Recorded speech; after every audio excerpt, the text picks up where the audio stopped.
all aware, there's a huge amount going on all the time, everywhere in the country. And so it's very good that you took this hour to join us, and we will keep to time. We'll do an hour. It is really a privilege to welcome Professor David Newman of Ben-Gurion University, who is the professor in the Department of Politics and Government. And David is very connected to the UK. He was born and raised here. I first got to know him when his father, Rabbi Isaac Newman, was the rabbi in Barnet Synagogue. And I don't know whether, I don't think Sid is here, but we do have a Barnet deputy, Sid, but I'm not sure he's on the call at the moment. David's professional life is devoted to geopolitics, and that's what we're going to focus on this evening. David's also got huge interests in Anglo-Jewry, particularly in Anglo-Jewish heritage, synagogues, stained glass windows, and he is also a massive Tottenham Hotspur fan and one of the leading Tottenham fans in Israel. And so lots of connections with our community and with things that go on here. Really glad to have you with us, David. And what I discussed with him is that we will do two things. Firstly, David's going to do a little presentation about what is the Gaza Strip and its borders and how they developed. And then rather than just giving a briefing, which I'm sure you've all been following the news by the minute, he will then allow people to ask questions either about the presentation or about anything to do with what's going on now between Israel and Gaza and Hamas. So you can either, so that's how I thought would structure it. So we'll give a little bit of context about what's going on, and then you can ask questions about anything to do with what's going on right now. So, David, I'll hand over to you. Thank you very much indeed. Okay, thank you, Michael. You know me too well, but you added the most important thing at the end of your introduction. And I'm very pleased to be with you. This, I think, is about, not on similar topics, is about the third or fourth presentation I made today. Imagine people who speak English and know communities are quite in demand at the moment, and so you're going to hear these noises at the back. I have to keep my phone on because we get a lot of warnings about the missiles coming in, and every so often the phone goes off. You know, there's a lot to be said, and the one thing I'm not going to give you just another contemporary briefing. I understand that you're all part of the Board of Deputies, you're all part of the Israel Committee on the Board of Deputies, and I'm going to assume that you're following the news very closely on Israeli media, on British media, and so on.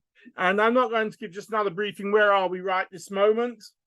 Although we could discuss that at the very end. Of course, we're all, most of us are working from home where we can at the moment. Over 300,000 soldiers have been called up. And it would appear that within the very short period of time, it would appear, I have no inside information to say it's going to happen, it would appear that there is going to be some sort of ground invasion or incursion into the Gaza Strip, which of course, after what has happened in the past week or so, is I think most Israelis, whether they're left wing or right wing, makes no difference, feels that it's very necessary. But we know there's going to, unfortunately, be a price to be paid for that. And we hope it will be as small a price as possible. What I'd like to do in, say, the next 40 minutes, 45 minutes, for the first 5 minutes, I just want to make some personal comments, fill in a few things from Michael about who I am and where I'm coming at this from. And what I want to do is I want to talk to you about the history of the Gaza. Well, what is the Gaza Strip? Where's it come from? What is it? How have its borders been demarcated over time? For 30 years, I've been doing a lot of this about the West Bank and about Israel's other borders, but not so much about the Gaza Strip. It always seems such an obvious little micro piece of territory that you don't need to say a lot about it. And obviously, based on what's happening now, you need to say a lot more about it. And take you through, I've got a PowerPoint here with quite a few maps, which you may find interesting. And very briefly, in other words, spend about 20 minutes talking about the history of the border. How did the Gaza Strip come into being? How was its border drawn? Who controlled it over time until the present situation? And then for the last 15 minutes or so, talk about the effectiveness of the border, because, you know, we've built a fence, we've built a wall under the ground, and we all saw what happened last week. When Michael says my professional expertise in geopolitics, within geopolitics, I work on the issue of borders, and I consult with governments all around the world on their border issues. But sometimes you need to look in your own backyard at the borders that impact you on your daily life. Now, why is the hold it? We want this to work. Okay. And of course, what you can see there, you see a simplistic sort of map of the Gaza Strip, the green line separating it on one side from Israel, on the southernmost point from Egypt, and I'm going to say something about its border with Egypt, which people forget to talk about, and of course in the Mediterranean Sea, where more often than not, Israel also controls access from the sea, so that it shouldn't receive shiploads of all sorts of terrorists and weapons and so on. I'll just say something about myself. I live in a community called Meitar. If I put my mouse on, you can see where I'm circling. Meitar is in the south of the country, about 40 kilometers from the Gaza Strip. As you can see, we touch upon the southernmost point of the border of the West Bank. If I come out of Meitar and turn right, then within 2.5 kilometers, I'm at the passage into the West Bank. When I feel it's safe, I will drive to Jerusalem that way.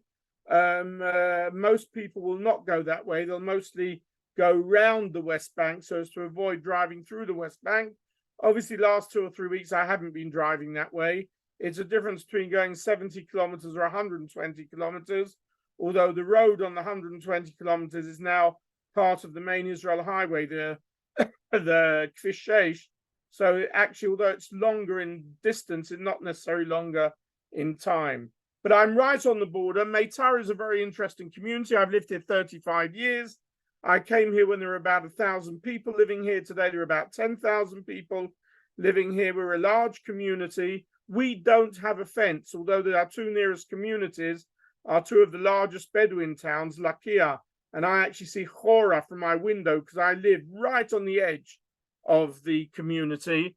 In other words, I live looking at the hills. I come back to London a lot, and I'm often have this dissonance of one night being in a rented apartment in St. John's Wood, looking at Regent's Park, and the next night looking at the hills of the northern Negev and seeing the Chora, the Bedouin community, and it can be quite a dissonance between the two things. We don't have a fence, and it's even become an ideological thing. We hope we won't have to have one, but given what's been happening lately, it could be the case. The main fence near us is the fence of the West Bank. As you can see, Meitar itself doesn't actually reach the West Bank. What's happened is that the jurisdiction area, the municipal area of the community was extended to go from the West Bank down to the main Shoket highway, which is just south of us, so that the land can be controlled by the local Israeli municipality. We're about 18 kilometers north of Beersheba. I work at Ben Gurion University in Beersheba, and it's quite, and believe it or not, there can even be for an hour and a half in the morning some big traffic holdups going into Beersheba. But if you can avoid that, then obviously it's nowhere near as bad as the center of the country or Jerusalem or Tel Aviv. If you look at it closer, you can see very much here's Meitar. I don't know what color to call it. Here is the southern point of the West Bank, southernmost point of the West Bank. There are forests which have been planted along, and this road here is the main highway that links the Tel Aviv-Beersheba route to Arad. We're quite close to Arad. It probably takes 20-25 minutes to Arad, and if we carry on south, we get to Beersheba. I will just say one thing about an English link. And that is, many of you may have read in the press over the last few days about an extremely brave soldier by the name of Eyal Young. I know there's been an article about him in the Telegraph, there's been an article about him in the Guardian.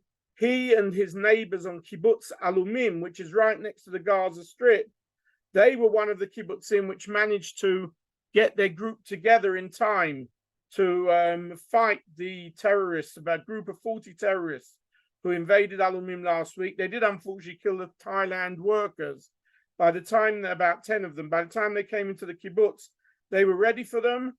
They managed to fight them off completely, killed 20 of them, the other 20 fled, and 2 of them were wounded, one of them being Eyal Young. Eyal Young, Alumim is a kibbutz which was settled with a large number of ex-English Bnei Akiva people in 2 different groups, one in the 1970s and one in the mid-80s. There are a number of age groups there. There are quite a few English people living in Alumim. And Eyal Young is the son of 2 people who grew up in North London, who have lived on Alumim for 50 years. One of them from Ilford, one of them from Westcliff. They got married. I knew them. They were my madrichim when I lived in Stamford Hill and Stoke Newington. And he and his friends managed. He was wounded. He was injured, but thank God he's come through the operation. He's recovering.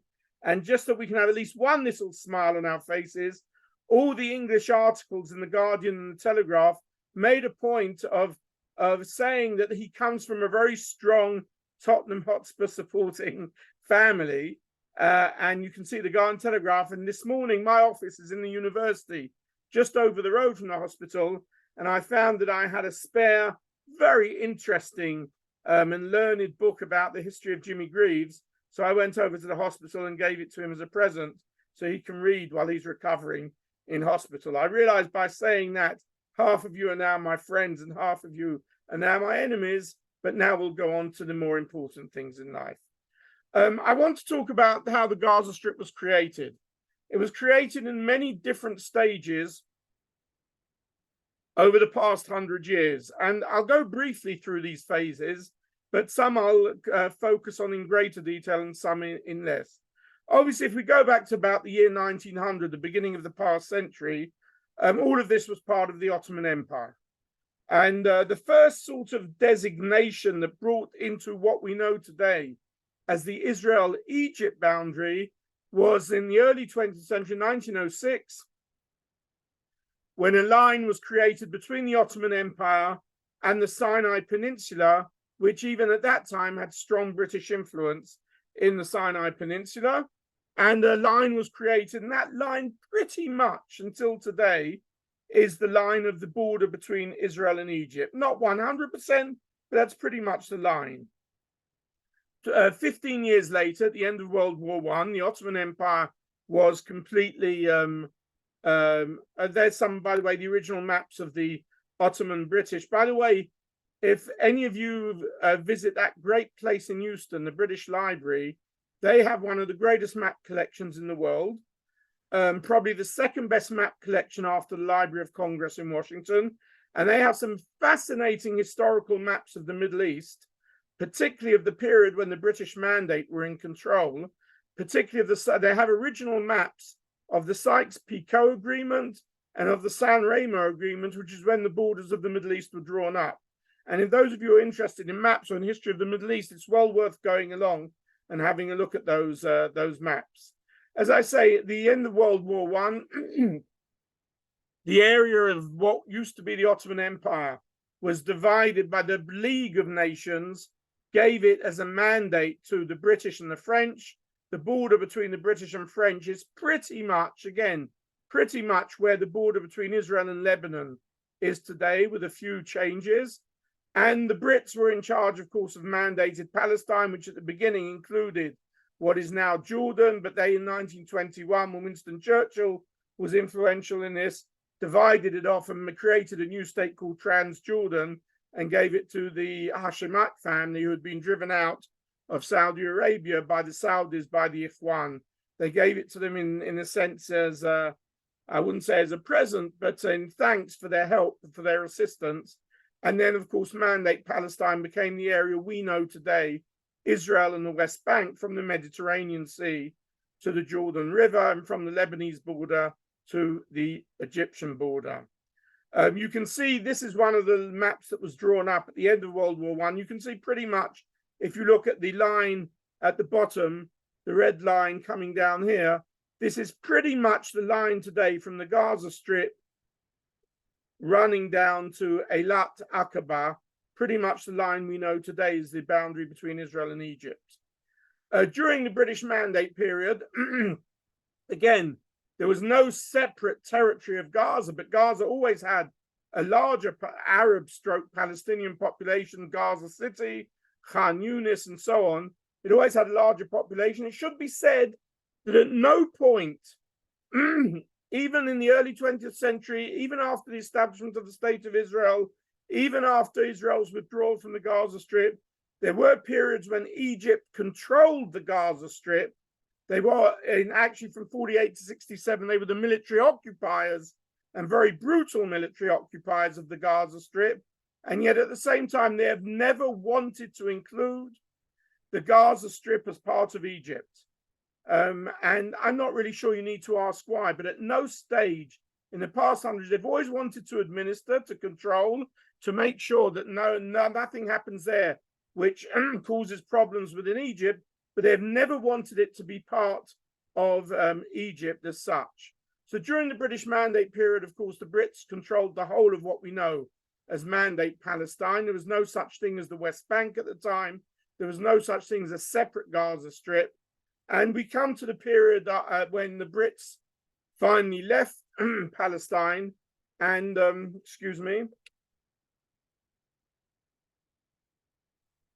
of course, they handed the mandate back to the United Nations. The United Nations sent its special commission in, and they drew up the UNSCOP partition proposal, UNSCOP being the United Nations Special Committee on Palestine. The Brits had set up some commissions back in the 30s, which already had suggested dividing the territory between Jews and Arabs. The Peel Commission, the Woodward Commission, they had then suggested much less land to the Jewish state than they did 10 years later during the UNSCOP proposals, simply because that during that period of World War II, when all such negotiations were put aside, the Israeli, the Zionist pioneer settlements at the end of the 30s settled for the first time the northern Negev. Some famous stories about the 13 communities. One or two of them were even communities that were hit last week by the Hamas terrorists. So by the time we come to the late 40s, you can see that the United Nations suggested all that color of what is it blue or greenish should be the Jewish state, and all of the orange brownish should be the Arab state. And the partition proposal had a major problem in that both the Jewish state and the Arab state were disconnected from each other. They were sort of fragmented, which, as you can imagine, is not a good thing to start off with. But you can begin to see there the shape of the Gaza Strip coming into being for the first time, because this is where there was major Palestinian population concentrations. The proposal basically gave to the Jewish state most of the areas which had been settled by the Zionists or the early Jewish settlers in the kibbutzim and the moshavim. We all know our basic history. That is that the partition resolution was voted in favor of in Flushing Meadows in November 1947, and the Arab states refused to accept it. And from the establishment of the state on the 15th of May, 1948, through until 1949, we know there was a war known in Israel as the War of Independence, known by the Palestinians as the Nakba, the disaster, because the 600,000 Palestinians left at that time. Whichever narrative you want to accept, there's the Israeli narrative, which says their leaders came to them and said, you know, leave your homes now. We're going to finish off these Jews altogether. And in 2 weeks, you can come home and take over everything, including their property. The Palestinian narrative is, of course, that the Haganah, the Israeli army, drove them out and expelled them. And probably the truth is a bit of both. But that is where the Palestinian refugee problem came from. And that started in 1948. And following, I'm going to come back to this very interesting place in a minute. And following the 1948 war, there was a series of negotiations which took place in the Isles in Rhodes.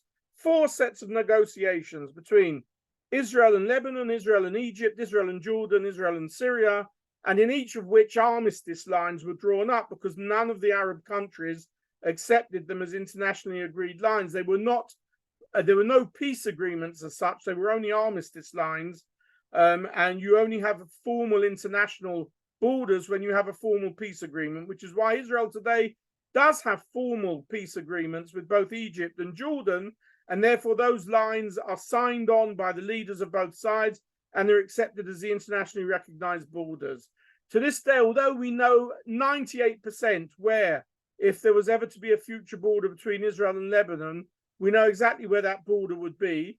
We know that with Syria, the whole question will remain about the Golan Heights, and we don't know what will happen, if anything, about the West Bank, and maybe yes and maybe no, a Palestinian state. Nevertheless, all of those lines remain to this day armistice lines. They are not international formal lines. I should just say that Jordan agreed to sign on the line between the West Bank north to Syria and from the West Bank south to Egypt, but it refused to sign on the line separating Jordan from the West Bank, although again we know exactly where that line will be, because they said we don't do that with Israel, we only do that with a future state of Palestine as such. Although we know it's going to be down the Jordan Valley, it is down the Jordan Valley and so on. I should just come back to a little anecdote and tell you something about this interesting plate. I was at a lecture in Florida, this must be going back 15 years, at a Reform synagogue in somewhere in Miami, and I went into the rabbi's office and I saw this plate on the wall. I said, this is just great for someone like me who works on maps and geopolitics. What is it? Where did you get it? He said that in 1948, following the partition resolution, the American Zionist Foundation had prepared a commemorative plate which they were going to issue the day after the State of Israel was established, which they did.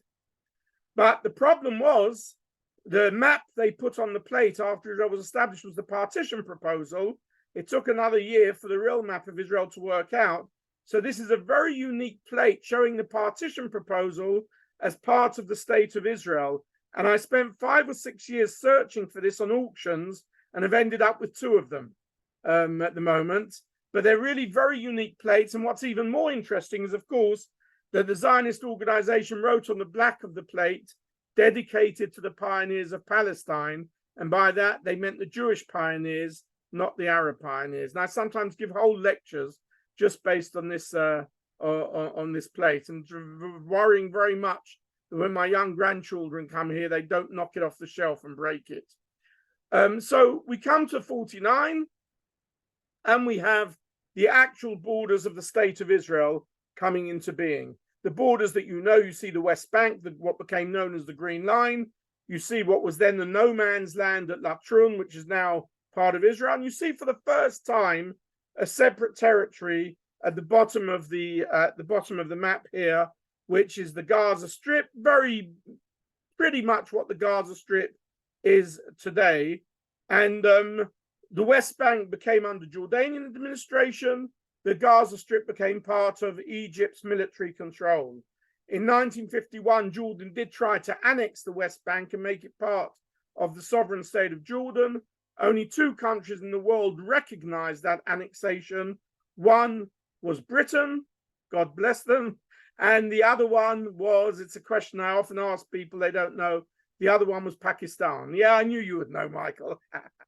None of the Arab states recognized that because they wanted a separate Palestinian state. They still were thinking about the eventual defeat of Israel and the end of the Jewish state.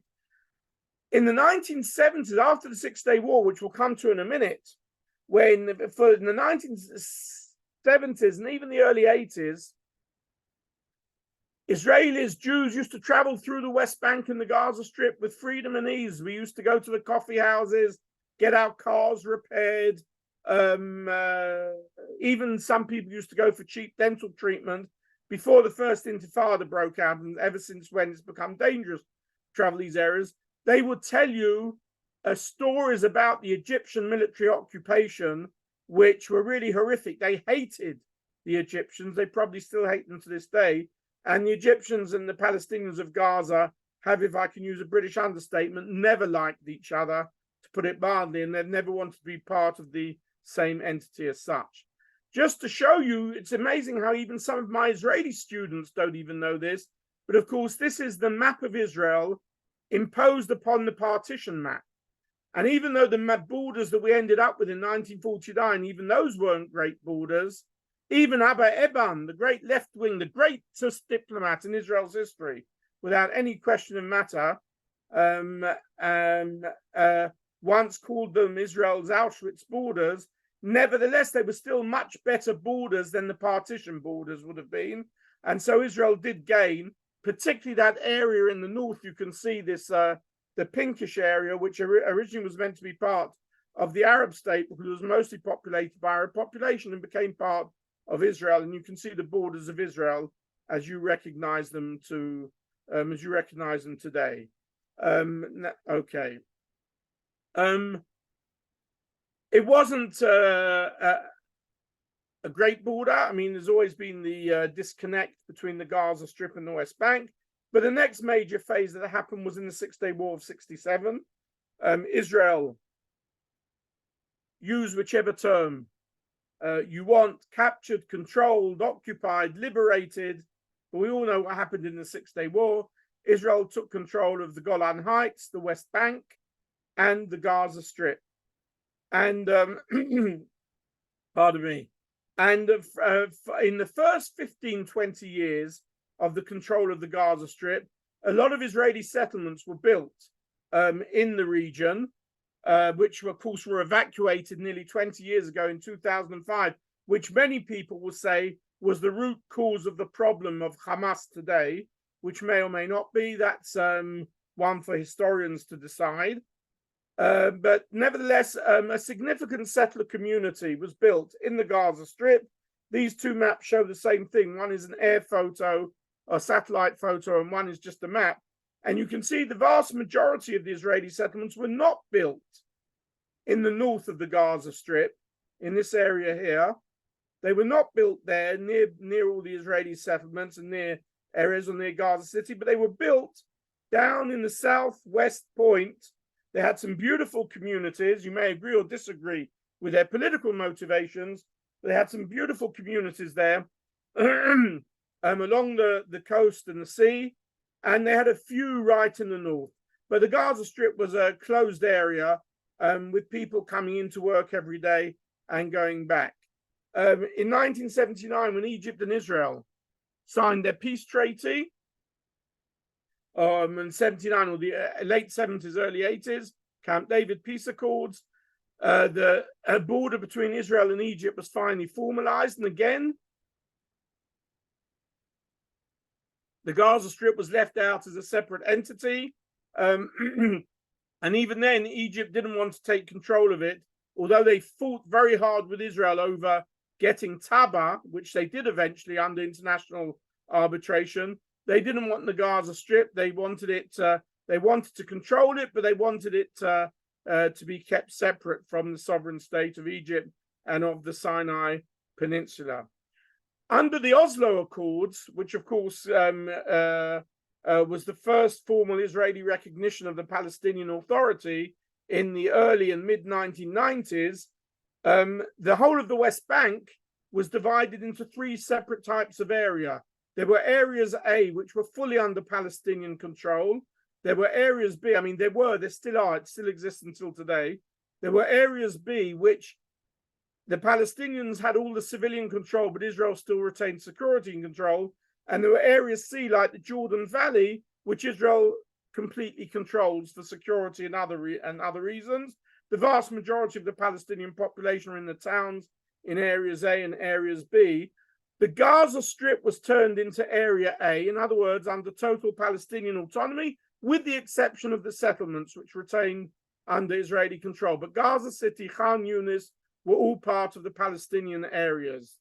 And that remained the situation until 2005, about 10 years later, when who had been, of course, Israel's most right-wing prime minister, and who had actually who had promoted all the Gaza settlements, he then promoted the unilateral withdrawal of Israel from the Gaza Strip, Arik Sharon, and all of the settlements were forcibly evacuated, and the 7,000 Israeli settlers were forced to leave and come into Israel. On the whole, the majority of Israel's population supported this move.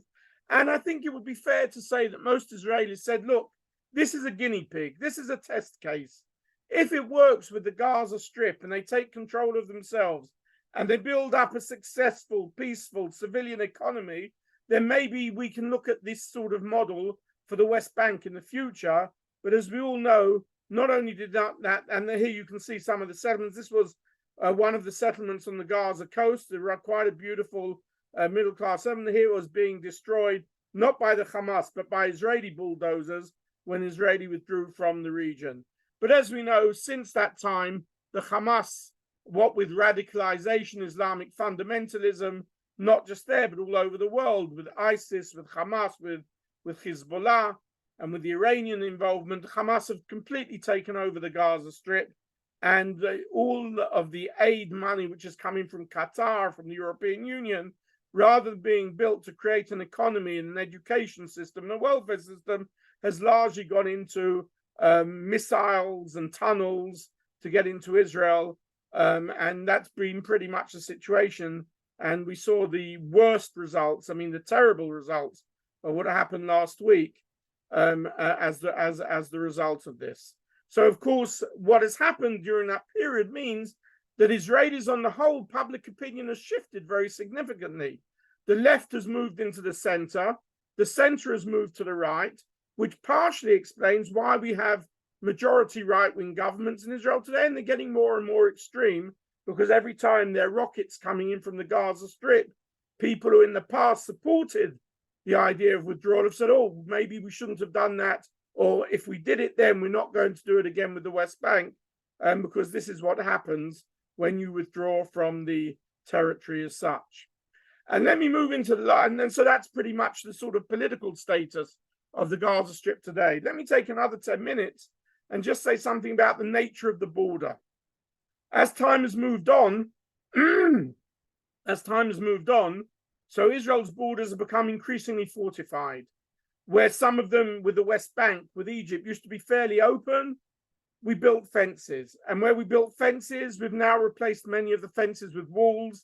Just 3 kilometers north of me, there never used to be a border. Then there was an electrified fence. And in the last 5 or 6 years, much of the electrified fence has been replaced by a pretty ugly concrete wall. But it means that people can't get through other than at the 5 formal transit places. They're like border posts, where if for a Palestinian to come in from Gaza to Israel or from the West Bank to Israel, you have to have an employment permit. You have to have been vetted. You can't bring your car in. So if you go at 4 o'clock in the morning or 4 o'clock in the afternoon to the border point near where I live, there are thousands of Palestinians coming into Israel being picked up by Israeli employers or being returned.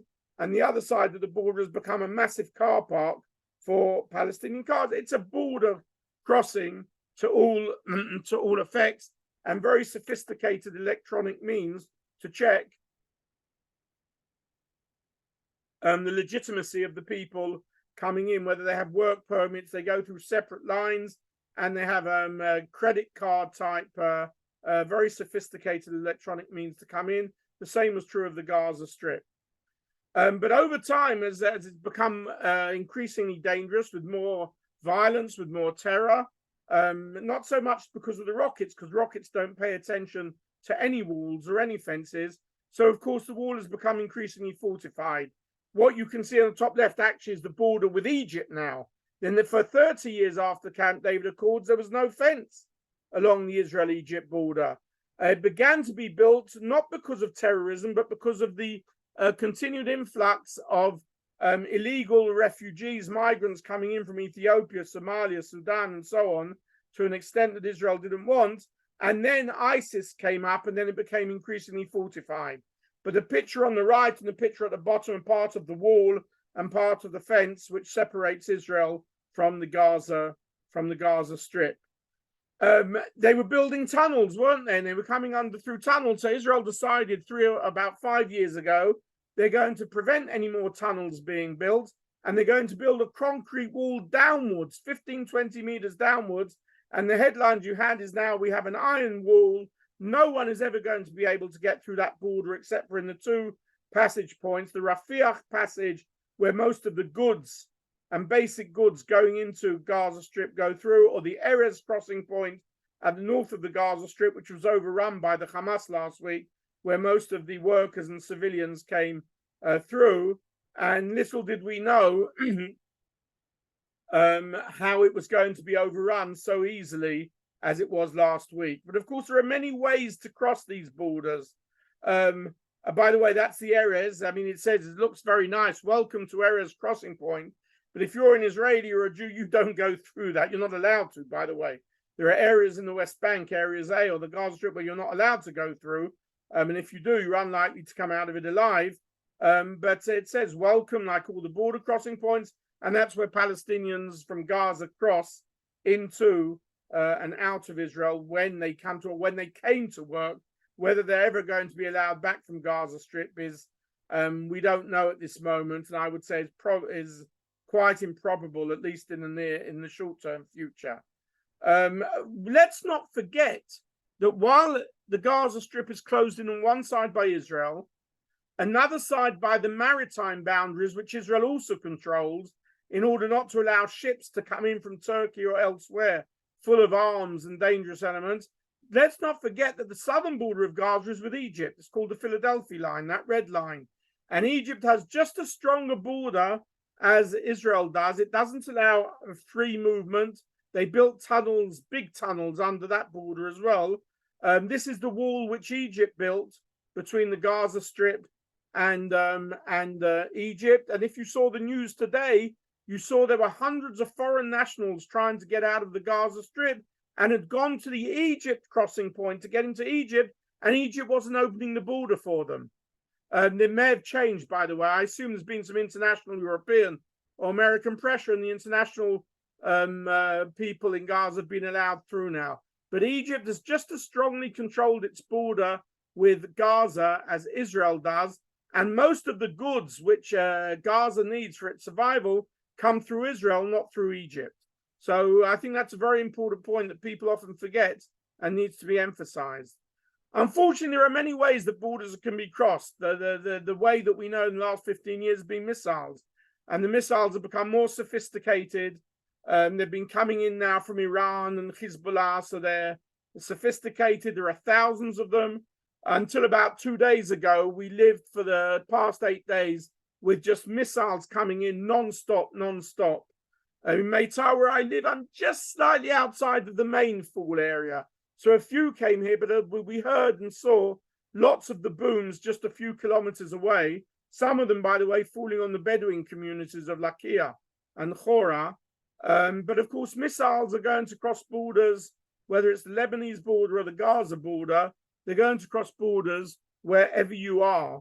And there's not a great deal you can do against that, apart from have a phenomenal Iron Dome system, which brings them down within matters of seconds. But the Iron Dome system is a bit cumbersome, however sophisticated it is. And I know from my colleagues that Israel and America are very close. No big secret, it's been reported in the press. They're very close now to completing the laser Iron Dome system, which means that unlike single missiles, it can fire off much quicker. It can identify the missiles. If today we do it in seconds, it will be able to identify them in fractions of seconds and will be much more accurate. And you can fire off 20 at one point without it costing. Today, every missile that goes into the Iron Dome costs about $20,000. And we've had to fire off thousands in the last week or so. But there's still some things which need to be completed for it to become operational. I believe that one of the big problems is what happens when it misses a missile and the laser continues into space, and what would happen if it, hit a space station in space or something like that. There are a few things still to be sorted out, but if and when that becomes operational next year to two, it will be even more sophisticated and more successful than the Iron Dome system today. But of course, the rockets, you look at the right-hand picture, you can see it's a few years ago. Just before I came on air today, there haven't been that many missiles, thank God, today. But there have been some, and 2 or 3 of them have been reaching Tel Aviv and Ramat Gan and Givatayim. They have longer trajectories, and we have the problem of the northern missiles. So it's a real problem, and no border in the world, walls or fences, is going to stop that happening. Until a few years ago, they were building tunnels under the wall, both in the north and here, and coming in. On the whole, Israel has done away with the tunnels. It's not clear whether there was a tunnel in use last week, but on the whole, Israel have destroyed the tunnels. And as I say, they've built a concrete wall downwards, and they have all sorts of infrared technology to detect when anything is happening underground. So the tunnels on the whole have been done away with, but these were very sophisticated tunnels. There you can see one with an Israeli soldier in, but there was some, or there may be some in the north, where you can literally drive cars and lorries through, and heavy weapons and so on. So tunnels are still a big issue, as you can imagine. You don't have to go to billion-dollar technology. A year or two ago, what they were doing was they were going into a shop for 2 shekels, buying birthday balloons, getting a few together, tying them to a gas canister, waiting for the wind to blow in the right direction, and just letting them fly over the border into the fields of the Israeli kibbutzim and setting all the crops on fire. And as crazy as it sounds, sometimes it's easier to bring down a sophisticated missile than it is just hundreds of balloons flying through the air. And it costs next to nothing. And in more recent times, last week, this is a picture that was released just 2 days ago. On the left, these are 2 sort of drones which were used by the Hamas last week. What they cost, about 8,000, 10,000 shekels each, which, in terms of sophisticated weaponry, isn't a great deal. And these were used to actually plant explosives on some of the Israeli military postings along the Gaza Strip immediately before they broke through the fence last week. And there were also pictures of individuals coming through on the sort of windsurfers coming over the border. You probably saw them on the TV. So, you can pour billions and billions of dollars into electronic fences and surveillance technology and walls under the ground, and using very simplistic means, of course, these can come in. And the last few days, some of the warnings that have come up on the phone haven't been of missiles, they've been of rachfanim, of drones flying in over the border, and people don't know whether they are armed, whether they have explosives, or they're taking photos. And it's something which still has to be worked out, how you stop taking place. And at the end of all this, of course, we come to the pictures from last week. If you look at the border wall on the left, that's right near the Erez crossing post where the Hamas broke through the wall. You can see on the right the explosions on the wall, and they broke through, and it's estimated that well over 1,000 Hamas terrorists, barbarians, sorry about the noise in the background, actually are missile warnings, not to this particular area, so I can stay here, but it's not far from here. And you can see they came in with over 1,000 armed, very well trained terrorists. Each group had a particular settlement which it went to try and occupy and commit its barbaric, murderous act. I have to tell you, I have a neighbor here in Meitar who he's an electrician normally, but he for 30 years has worked in Zaka, the unit that goes into war areas to bring back the bodies. He is one of the highest people in the country. He's a Sgan Aluf, he's a deputy general, and he's been this past 10 days, hasn't been home, but we hear from his family. He says, he's done this stuff for 30 years. He's been in war zones with missiles coming down, and he saw things the last week in Be'eri and Givat Oz, which haven't even been released yet. And some pretty bad pictures have been released. So he's never seen such barbarity. And he says to call them terrorists is too nice a word for them. So some people started calling them animals. And then people said, no, but animals only attack people when they're hungry, when they want to eat. And I mean, it was just terrible, the barbarity. And I'm sure you've come up with this figure, which isn't a demagogic statement to make. And that is last Saturday, Shabbat, Simchat Torah. Well, in England, it was Shmini Atzeret, but here was Simchat Torah. More Jews were killed in that single day. And the total number still isn't 100%. And by the way, many of the bodies still haven't been fully identified. They're still working on it. Such a huge job. More Jews were killed in that day than at any other time since the Holocaust. And that's a sad fact. And obviously, once we get beyond this war, hopefully we will, with as few of our soldiers being injured, with as many of them coming home safely, as we pray for their safety, we pray for the success of their mission, and we pray for their safe return. There's going to have to be a lot of discussion via committees as to how this could have happened. Because, I mean, we ask ourselves, without wanting to be critical of either a right-wing or a left-wing government, we ask, how was it possible for thousands of Palestinians, of Hamas people, to spend months training near the wall for such a massive incursion into Israel, and there was no good intelligence about it? It's the more you think of it, it's just unbelievable, and people just don't know the answers at this time. But right now, we have to deal with the immediate threat as to what is going to happen over the next few days, next few weeks. I think I'll stop there. I've come up to the present day. And I hope I've given you some sort of wider perspective on what the Gaza Strip is, how it came into being, and what the problems today of defending borders is all about. And I'll be happy to take comments or questions.